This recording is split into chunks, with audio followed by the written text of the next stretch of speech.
First thing that came, got found out. First bus came, found out there were tanks, and they got lit up.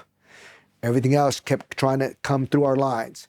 An Impala moving down the road, got it in the sights, a viejo. He fired that round. By the time we fired, my wingman, Machine Gun Miller's yelling, target, target, target. My name is Juan Hidalgo. I served in the United States Marine Corps. I retired as a sergeant major. I served from 1984 to 2015. And where am I from? I'm a San Diego kid. San Diego, I grew up in National City, California. So yeah, right there, and joined in 1984. And like I said, homegrown kid from National City. So it's, a lot of people know National City because 32nd Street. A lot of Navy people know where it is. I know a lot of your listeners will remember the Trophy Lounge. That was notorious. I had a great childhood. Very involved parents. Very so I can't. I'm not going to say I came from a sad sob story. Something happened. No, I had a great childhood. Both my parents were around, engaged, employed. From a very young age, I wanted to be a Marine. But I was involved in all sports, everything. Knew everybody in a small city. National City, if you people aren't aware of National City, down in San Diego, it's only 9.1 square miles. So it's a very small town. Although I had a great upbringing as a teenager, I started to do silly things. Mostly nothing major, just silly things like fighting, things like that. You're not supposed to do that. My dad reminded me one day, because he knew I wanted to be a Marine. He said, and it caught my attention, about 16 years old. He says, if you don't stop this silliness, you won't be able to join the Marine Corps. That floored me. I thought, no way, I won't be able to join the Marine Corps. Well, that changed my mind there, my attitude, because I was a good student and I was always did well in school, but just a little bit of falling, kind of coming off the track a little bit, but nothing major. So I can't say anything bad about that. But had good friends. Some of them are still good friends to this day. So a lot of my family, matter of fact, my dad still lives in the same home that I grew up in. I still have aunt and uncle that live in the neighborhood still. There's a lot of good friends still live there. So yeah, I still have a lot of good ties in National City. As you can probably tell, I'm of Mexican descent. Very hardworking people, blue-collar family. My dad still works. My dad's 82 years old, still works to this day. He's been a union member for over 50 years. And I only tell you that because that set the tone, he and my mother, to be a hard worker, to work hard. But because of the environment that I grew up in, a lot of family members are naysayers.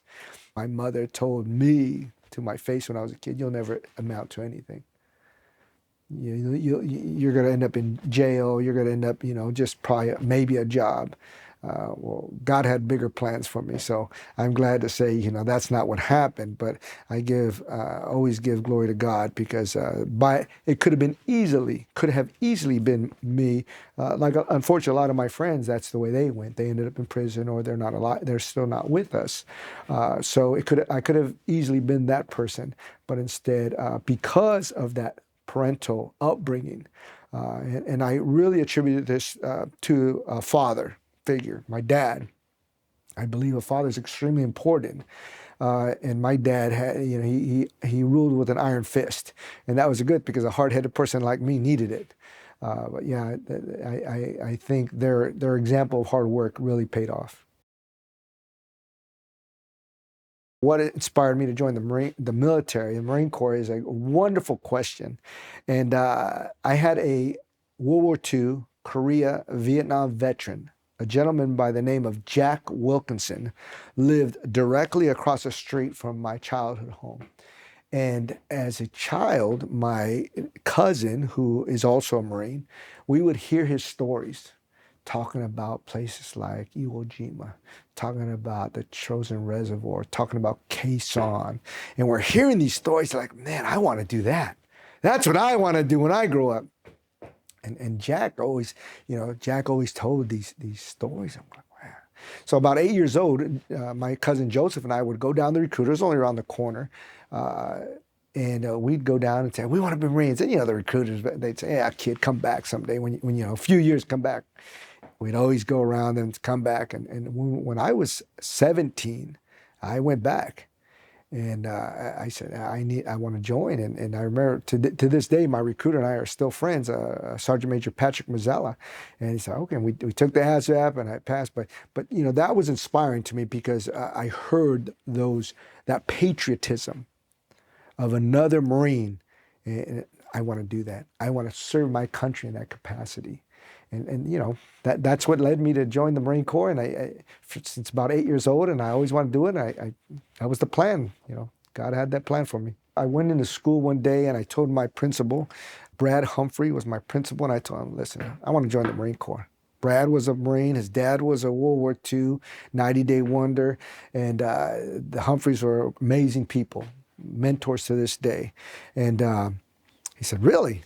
You ready to join? I said, I am. I want to be a Marine. You know that. And he said, okay, let me call the recruiter and we'll set up an appointment this afternoon, this evening about 1700. Okay. So I remember I went down and Brad was there waiting for me, because he wanted to guide me through the process, and good man. And I met Patrick Mazzella, who was a sergeant at the time. And just going through the process was very simple. Back then, you took the practice exam, and then, yeah, you'll do fine. And then send you up for the ASVAB, and then it kind of slowed there because I was only 17, and they needed permission to take the medical exam from my father, and I went. It was February 24th. It was a Friday. No, I'm sorry, the 23rd, which was a Thursday, and I was due to be on deck on the 24th. And the 26th, Sunday, was my birthday. And my dad went, and my dad said, nah, I'm not going to sign that. He can do it when he's 18. And I'm like, what? Come on, I can do it. Well, he wouldn't sign it, so Sunday was my birthday. Monday, I was back in there, went in there. We were back on deck, did the medical, signed up. And before I knew it, graduated early, that was February of 1994. By April 3rd, I was on the Yellow Footprints. At the time, I wanted to be infantry. Back then, you want to be infantry. And at the time, I was going in as a reservist because I had college in mind. And this is something that, as I explained, Brad, my mentors did. They did the PLC program, and that was the plan. But so they didn't offer infantry here. You'd have to go all the way up there by San Francisco. And so they said, well, you can go tanks. And I was like, I don't know about. So Brad came down, and Brad said, listen, tanks is pretty cool. And I was like, what? So they explained the MOS to me, and I was like, that sounds cool. Okay. So yeah, I want to be tanks then. Okay. So I signed as a reservist. I went into boot camp as a reservist, but I only stayed a reservist like maybe a month. You have to do one drill and right on active duty. So I liked it so much. I shouldn't say it was easy, because it wasn't easy in the sense of the mental part, because, I definitely was a hard-headed kid. A young punk, I'll be honest, a young punk who wasn't used to, other than my father, anybody tell me what to do. Nobody, you didn't let somebody tell you what to do. You didn't let someone stare you down coming from the neighborhood. You just, that was a sign of weakness. And in boot camp, I remember my dad telling me before I go to boot camp, he says, these guys control you. There's no coming home without being a United States Marine.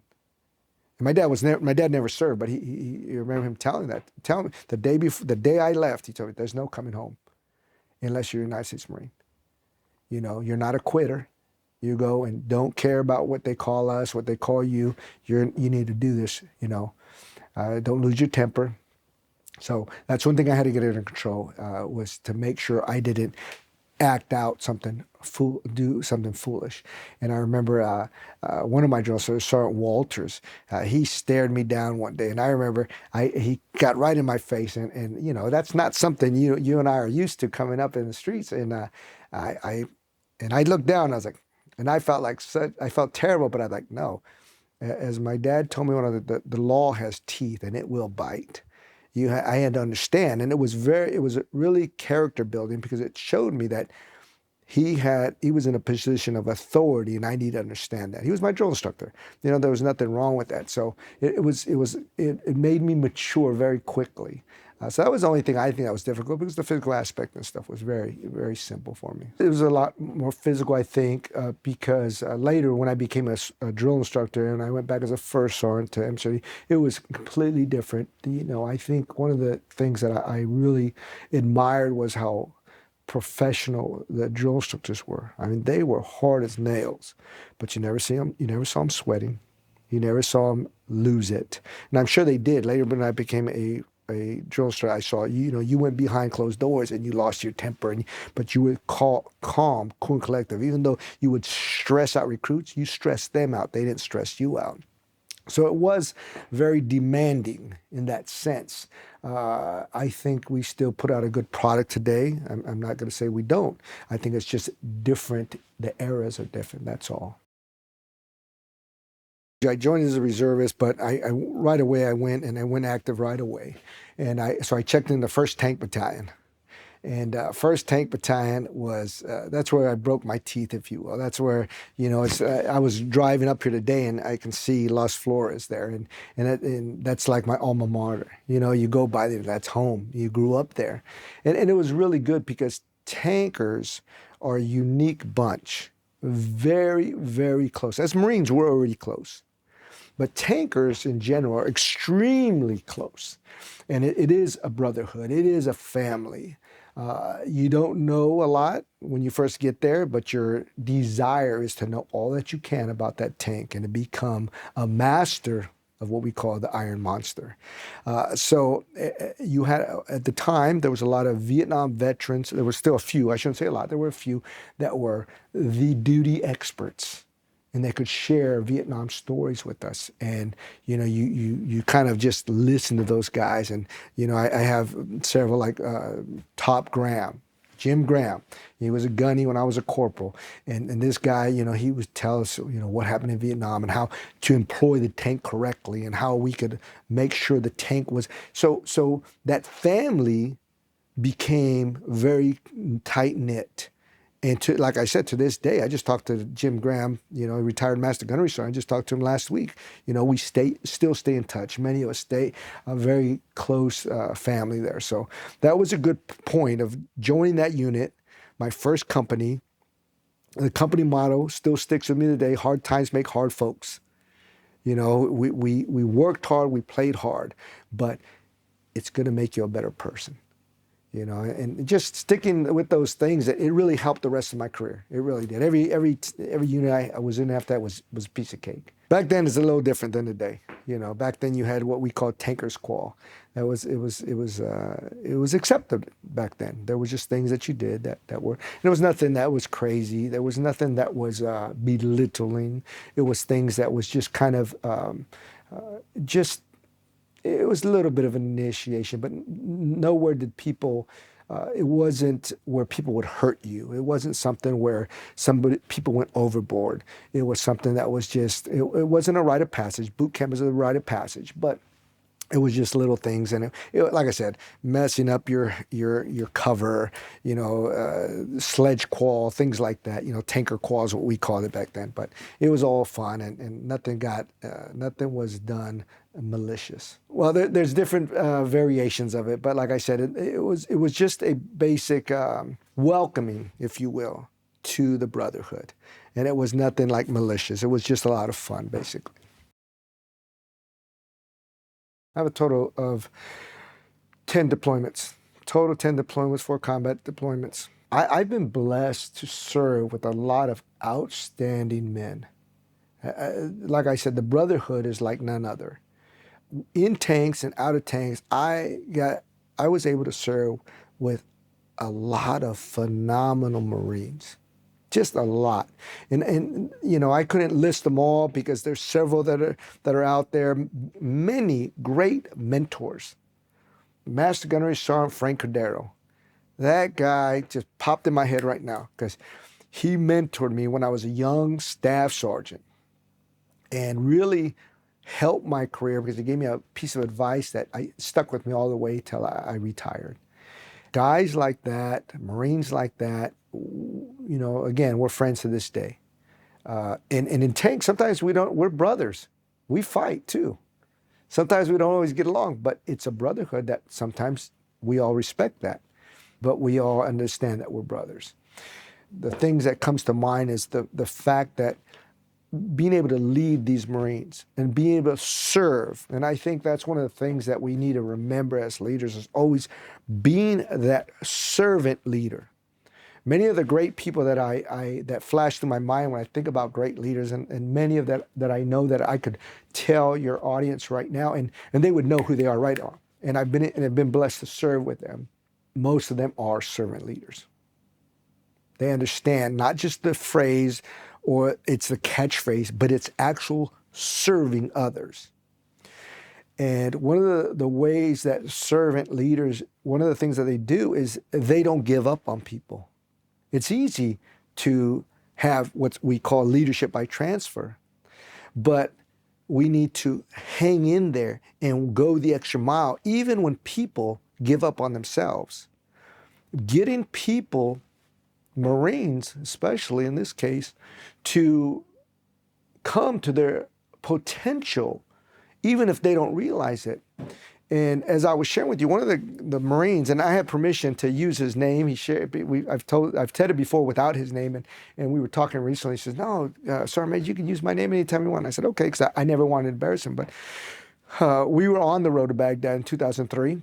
I was a gunnery sergeant, and my platoon had been duking it out quite a while. On the one, we were attached to several different units. At this time, we were attached to 2nd LAR Barbarian 6. We came to know him very well. A guy named Colonel Eddie Ray, good man. But this Marine in particular, he was having trouble. And the trouble, I knew about this before we left Kuwait. Like a lot of Marines, his wife was she was partaking in extracurricular activities. And I could see that it was weighing on Viejo. Viejo's his call sign. Tankers, a lot of us have call signs. We had a lull in the battle, and we stopped on the road, and we started doing maintenance to our vehicles. The tank, 68-ton M1A1, was taking a beating by all the work we were giving it. It was really needed some maintenance. So we stopped in the middle of the road, we put out security, and we started working. But I noticed that Viejo was quitting on me. I could see his whole countenance he was losing it. It wasn't like him. Know your Marines and look out for their welfare, right? We've all read that. And I saw that and I looked and I said, "What's wrong?" Obviously I knew what was wrong, but I had to ask the question. He goes, "I'm good." "No, you're not. Come here." And I said, "You're not doing well. I need you to work harder." And he's like, and he's just not right. I could see it. And I said, "Okay, I might have to pull this guy out of the fight. He's just not there. He's ready to quit." But I said, "I can't quit on him. Be easy for me to call a Humvee up, call the first sergeant, say, 'Get a Humvee up here. This guy's off my tank,' fire him on the spot." Servant leaders don't do that. I got to fight for him, fight with him. It's hard to fight a 3-man tank. We train to do it, don't want to do it, but more important, I got to take care of this Marine. Viejo, I said, "Viejo, I'm going to come back, Viejo, and I'm going to come back in 30 minutes.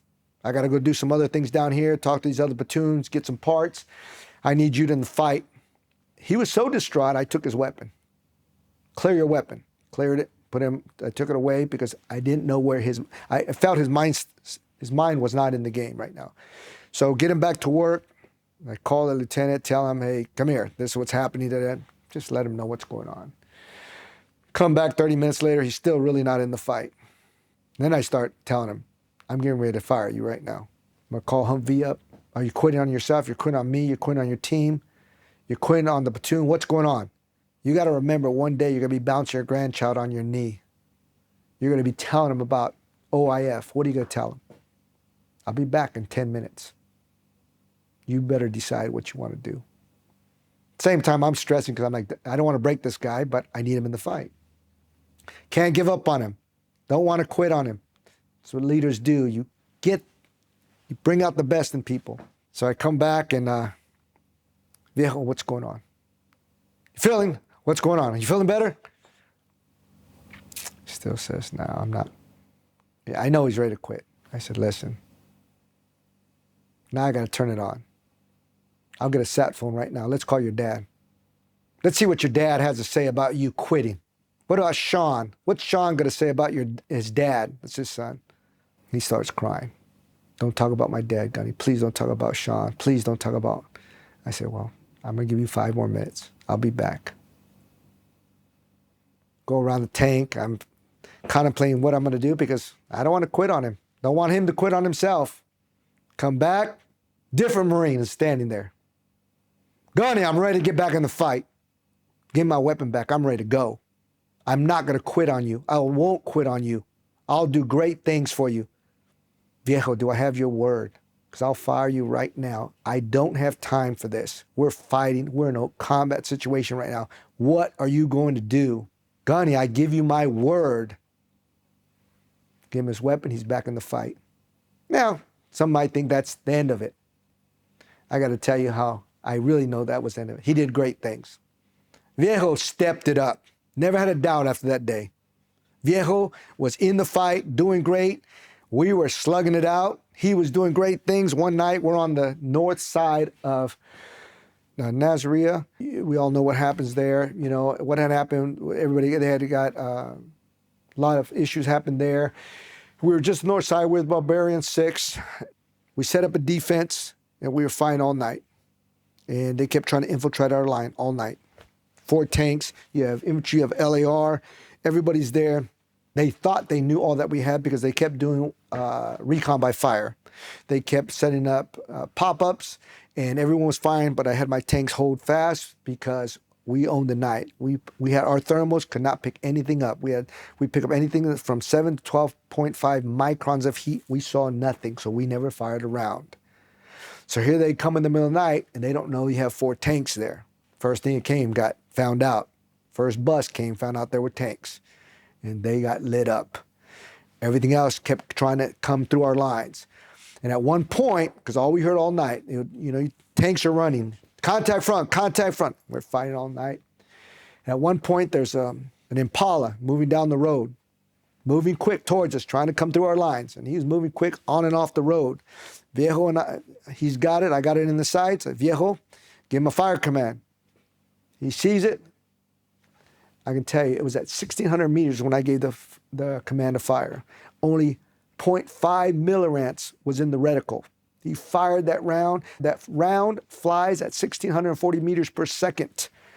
By the time we fired, my wingman, Machine Gun Miller's yelling, target, target, target. The dust clears. On the other side of the road, there's an Impala that now it looks like a convertible. The top was peeled back.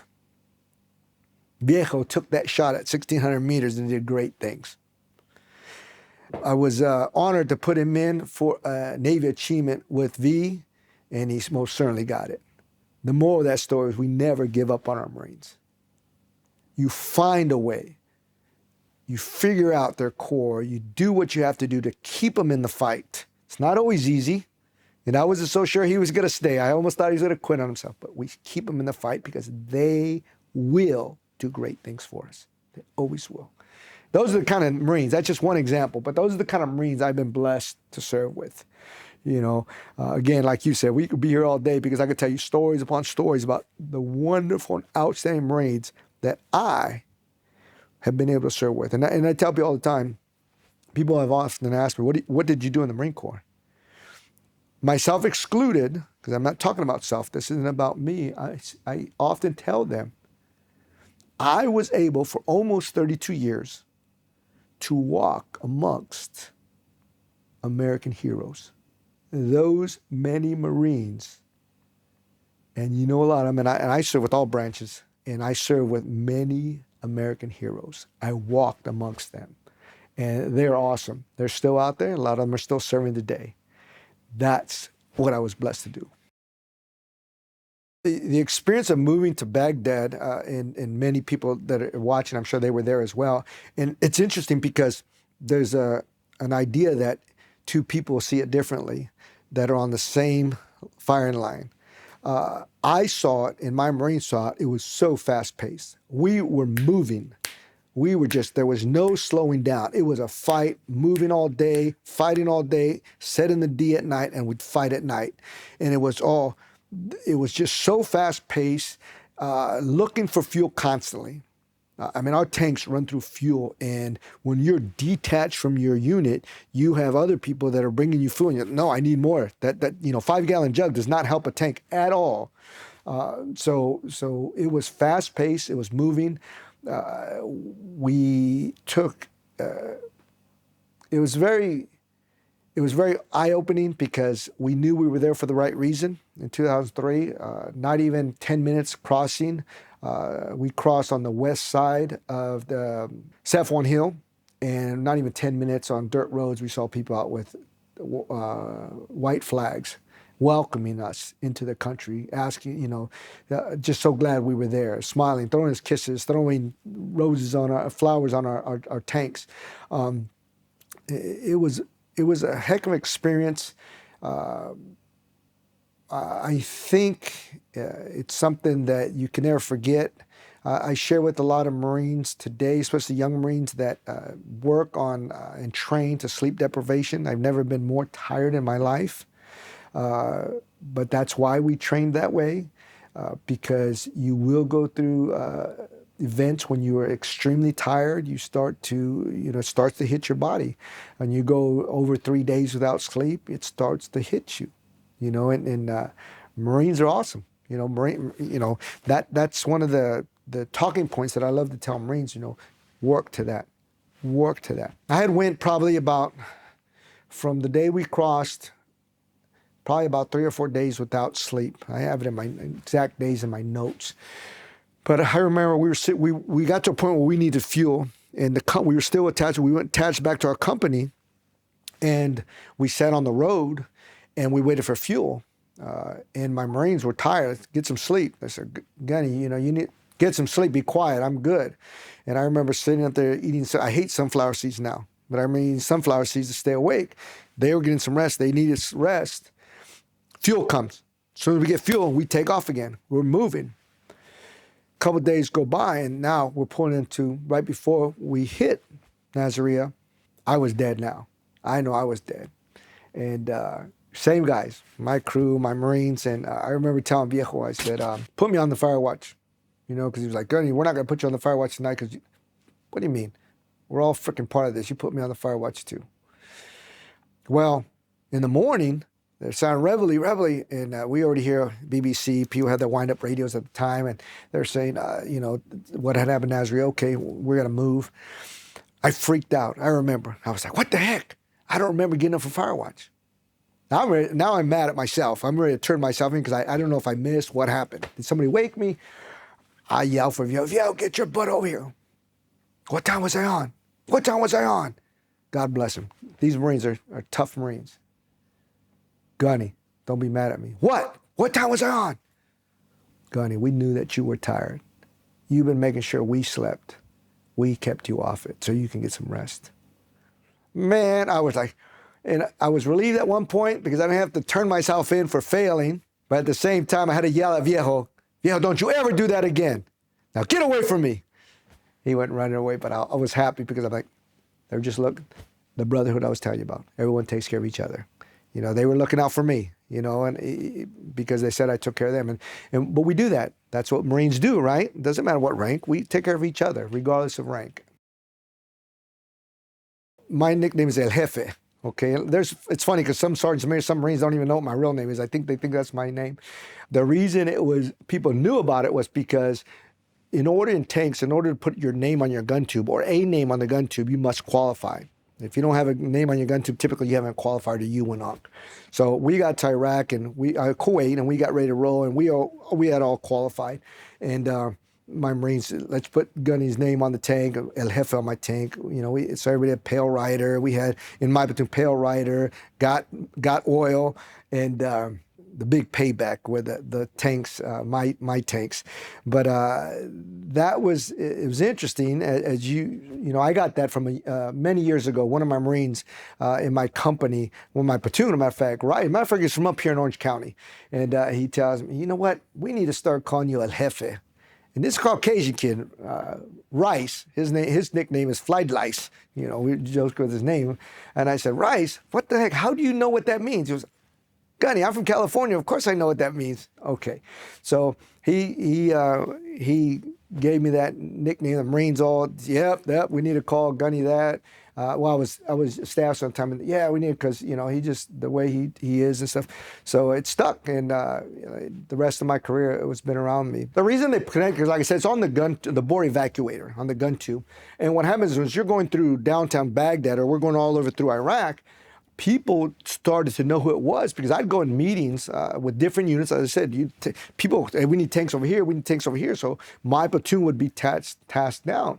And I walked in their meeting. I remember it's across the street from Saddam City. There was a big cigarette factory. I went into a meeting, and I walked in, and I remember a major and some other, hey, El Jefe, and I don't know these Marines from anything. And like, how do I know anything? We recognize. Most of us remember General Manas had put out, grow your facial hair. And my mustache was belligerent. I don't have a mustache now, but it was out of control. It was, off the chain. And they recognized the glasses and the big mustache, and they just knew the name. They put the face together, because you could see my head sticking out of the top of the tank. So that's how they knew me. And I just got to know a lot of people that way, because most your infantry units will tell you they really appreciate us. We loved when they called us, because, hey, we need tanks up here, we need Tigers up here, and we'd be rolling. And you'd pull into an area, and they say, what's the problem? You're talking, they get on the grunt phone, the back of the tank, and they're telling you, you know the voices, your crew, and somebody's on the back. You look back, there's a sergeant, a corporal, a gunny back there, and he's like, hey, we got this building over here, and we need you to tell me what needs to be done. We got it.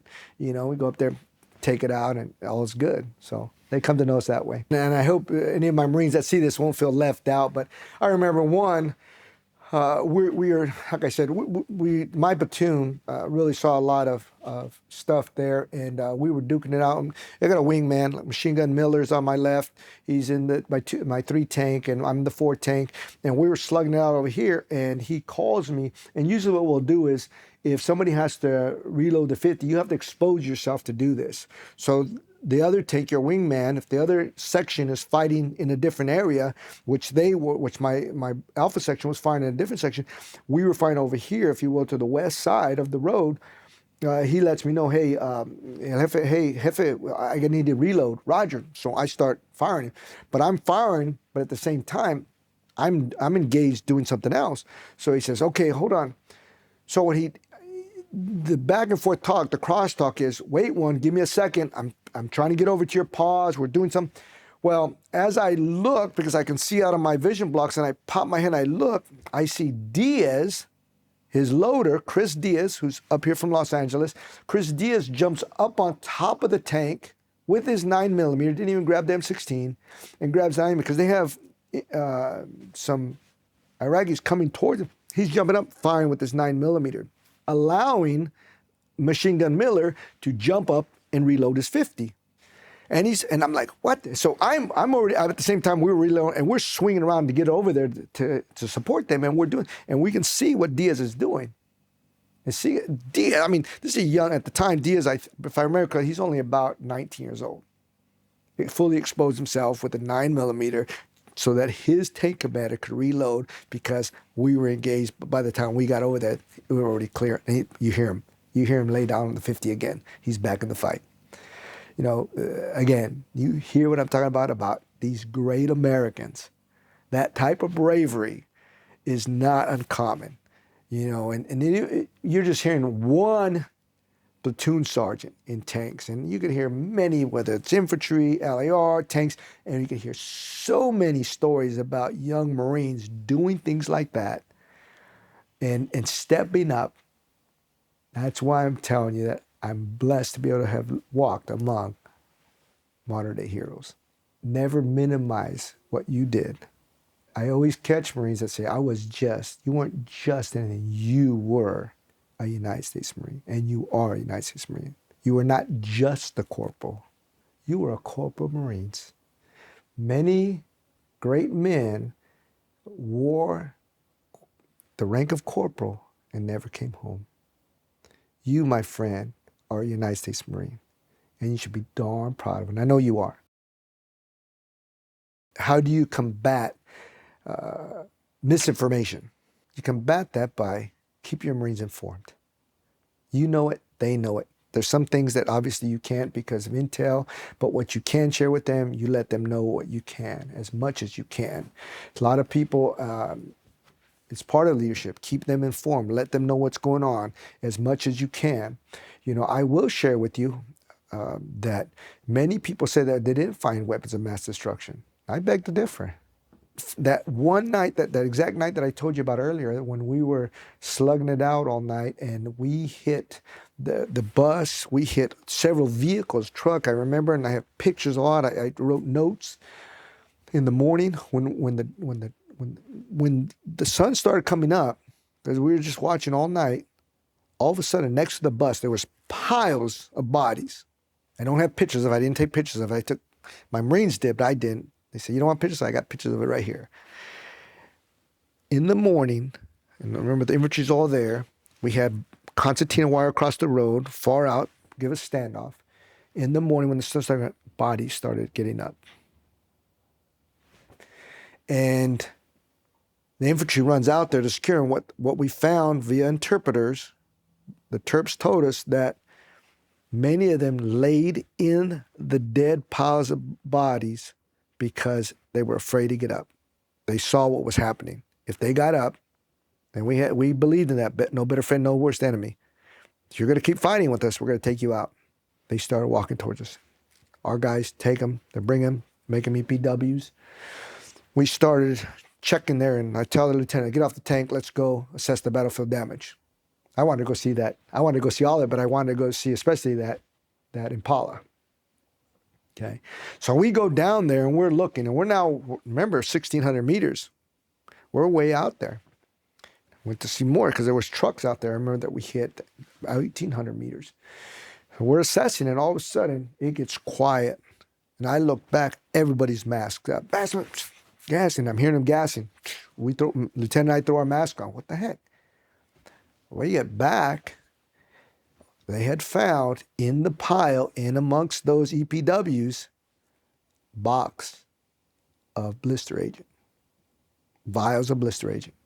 Okay, I was able to share that. I had lunch. Myself and about 9 other people had lunch. 8 other people. I was the 9th. Had lunch with former Vice President Dick Cheney, and I know that was a bum rap, but he had heard that, and I told him. I said I was with, and he said I had got debriefed, but I never met somebody that saw that. I said, oh, we did. It wasn't classified, but my Marines got to see that, because when we got back, why did we mask up? We didn't keep it from them. We told them.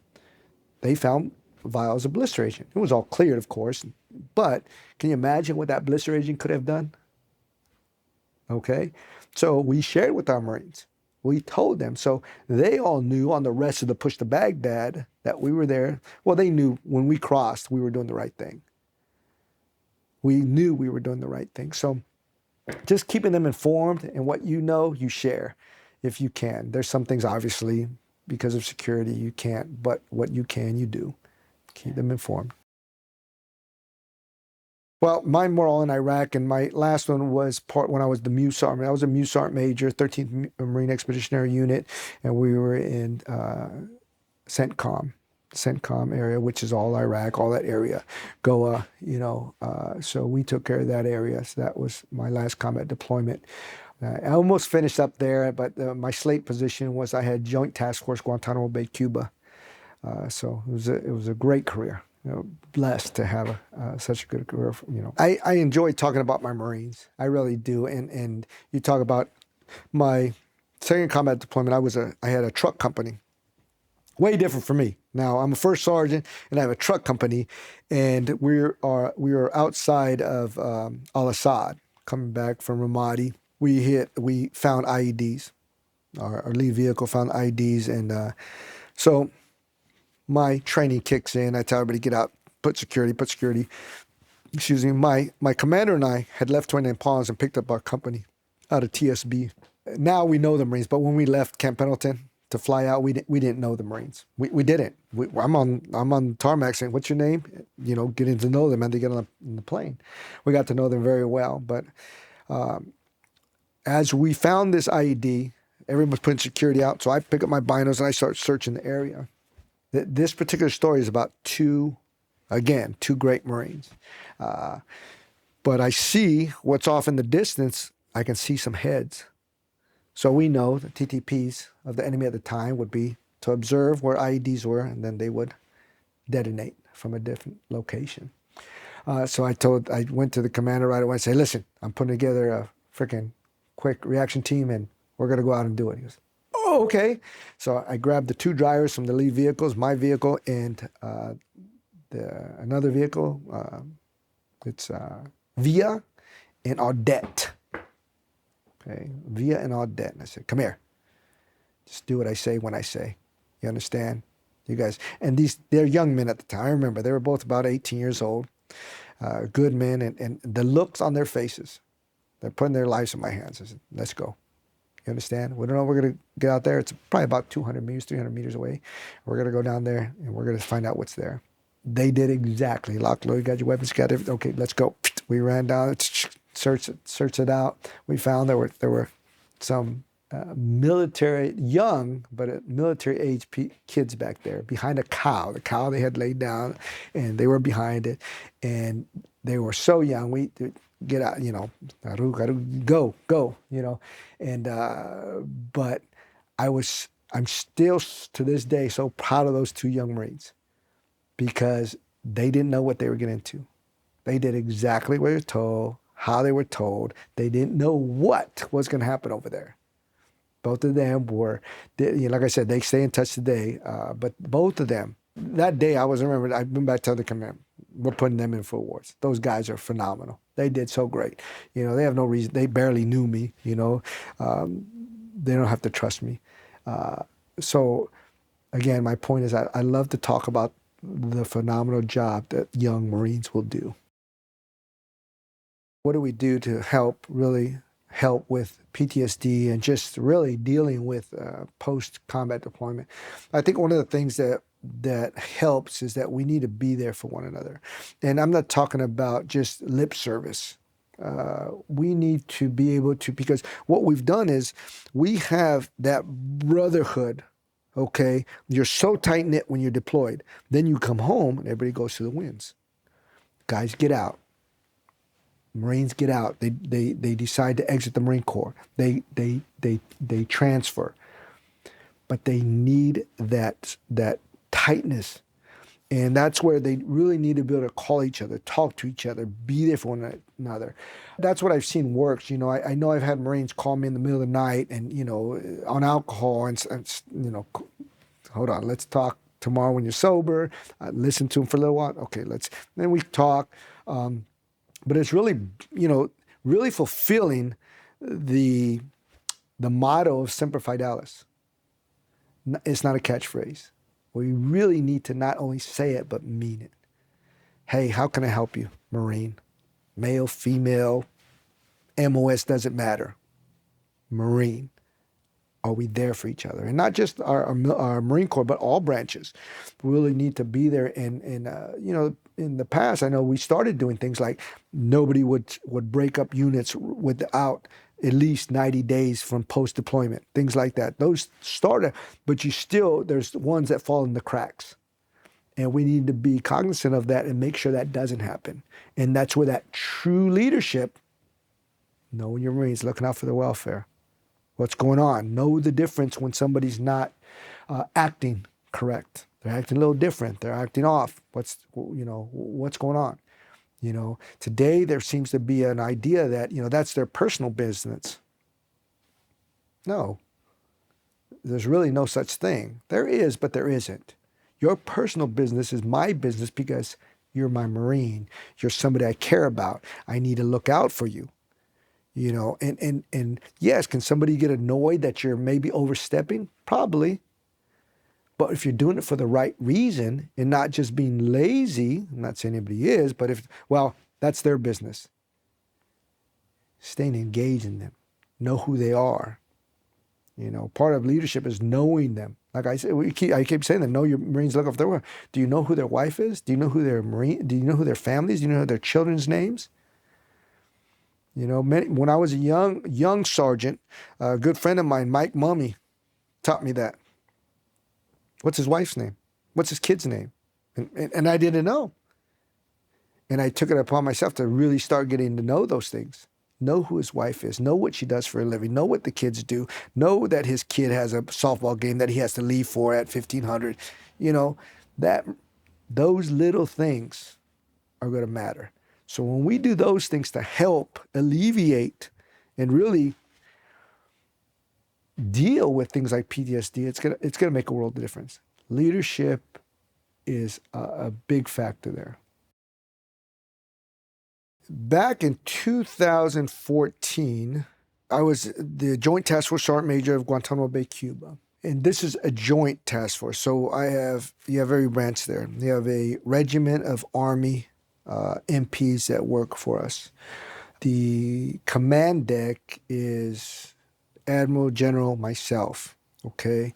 And we got word, now you have detainees there, as you know. This is where we have terrorists. I'll call them what they are. They're terrorists. Our command was told that there's a camp there called Camp 7. Camp 7, it's the fact that it exists is not secret. Its location is secret. So, and I share this because I'm very careful with this, but we have what most would consider the high-value detainees there.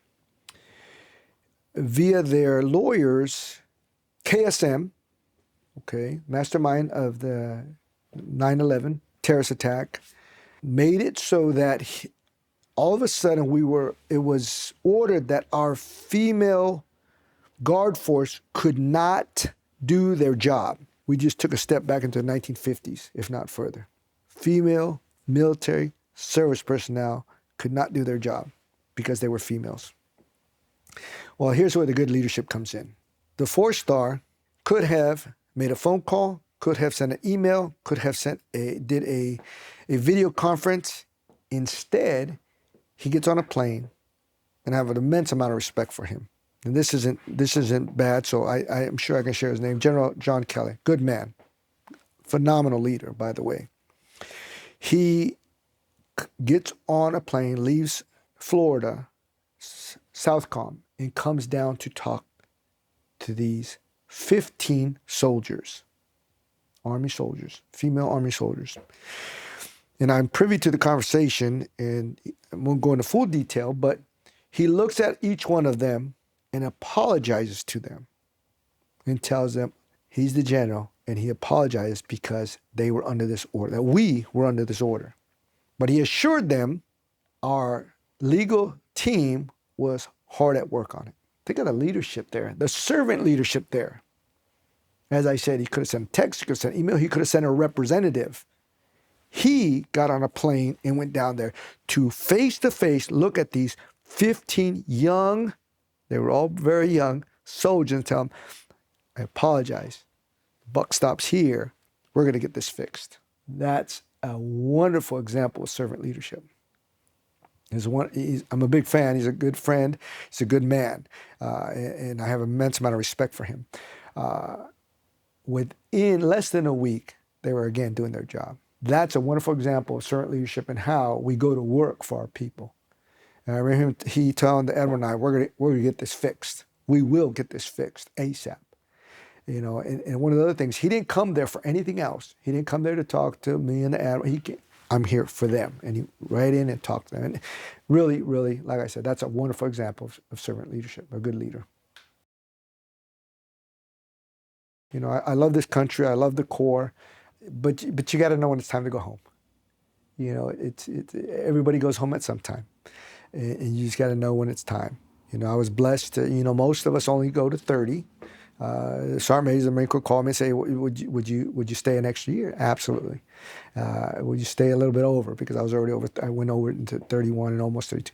Yeah, absolutely. Yeah, for the good of the Corps, I'll do it. You know, I know where I am right now. What I'm doing right now is important. Absolutely. So it's just, and I have to thank my family for putting up with that, because a lot of deployments, a lot of time gone, a lot of birthdays missed, a lot of, but, all of the people that are listening, anyone that's listening, and I know you got a great following, but we got to give our families credit. We really do, because especially Marine kids. Marine kids they're cut from a different cloth. They really are. I remember calling my children's principal one time about that, because I was in Bahrain, and I said, hey, I know you guys have this going on. I need you to shift this for me. I will be back. And I said, you got to understand military kids. She was kind of new to the scene. There was only about, I think, a private school, so there was only one other military family there. And I said, next time you guys have a ceremony and you hear the national anthem, watch my kids or watch the other kids that are military family. Watch them. They stand up straight, because they know, each of them know, that somebody's dad standing out on that proverbial wall so that we can all enjoy the freedoms that we have. So I'm always very, very, give a lot of credit to the military children that share their parents with our country so that others can enjoy freedom. It's like I never retired, because as soon as I retired, I got really busy.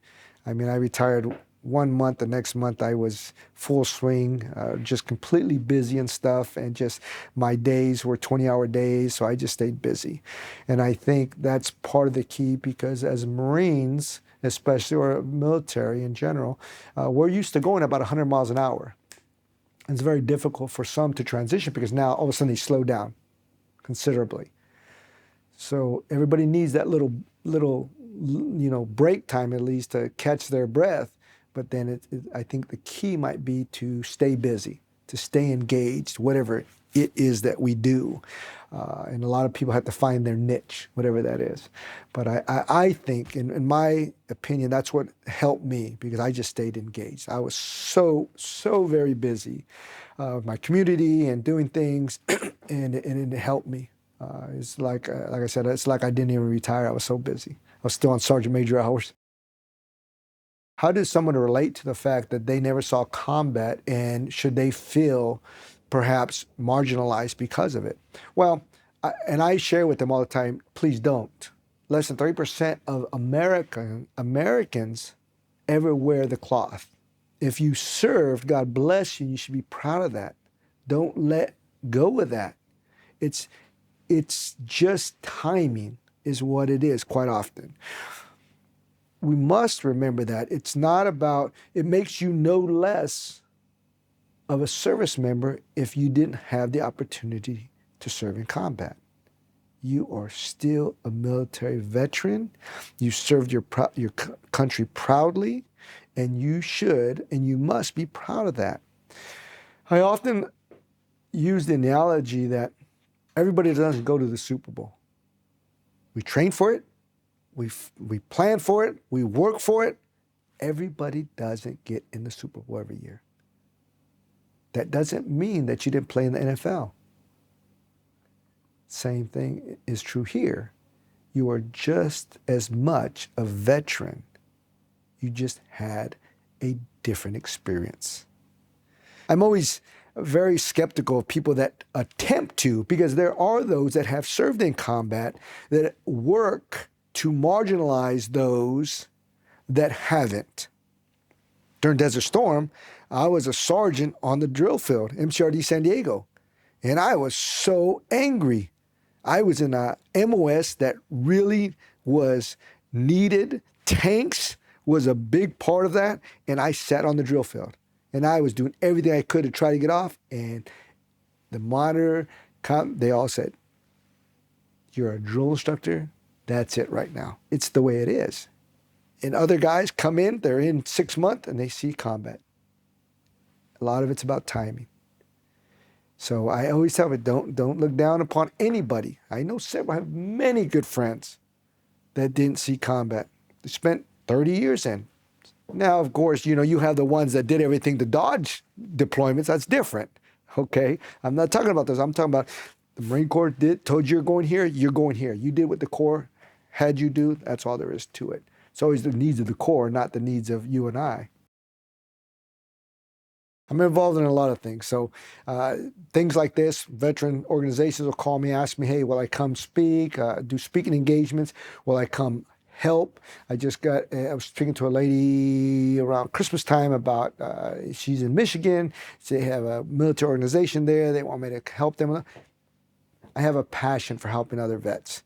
So if I can help other veterans, then yes, I want to utilize that servant leadership to help them as well.